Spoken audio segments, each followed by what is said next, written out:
வணக்கம், லதா காமாட்சி நெல்லை பஜன். இப்போ என்ன ரெசிபி பண்ண போகிறோன்னா தக்காளி ரசம். அதுக்கு 2 தக்காளியை வேக வச்சு 10 நிமிஷம் வேக வச்சு தோலை உரிச்சு வச்சுருக்கிறேன். இப்போ ஆறினோடனே மிக்சியில் அரைச்சிட்டு வந்துடலாம். ஒன்று ஒன்றா பார்ப்போம். தக்காளி அரைச்சாச்சு.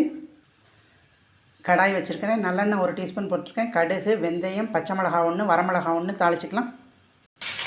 சீரகமும் கருவேப்பிலையும் அதோடு சேர்த்துக்கலாம். இப்போ அரைச்ச தக்காளி விழுத சேர்த்துக்கலாம். மஞ்சப்பொடி, ரசப்பொடி, தேவையான உப்பு, சீனி சேர்த்துக்கலாம். ஒரு 10 நிமிஷம் நல்லா கொதிக்கட்டும். கொதித்து ஆறினோடனே ஒரு அரை லெமனை புழிஞ்சு மல்லி கருவேப்பிலை சேர்த்துக்கிட்டால் தக்காளி ரசம் ரெடி.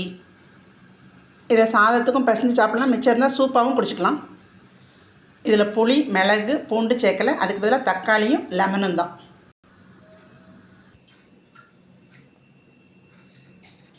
மேல் டாப்பில் பெப்பர் பொடி தூவிக்கலாம்.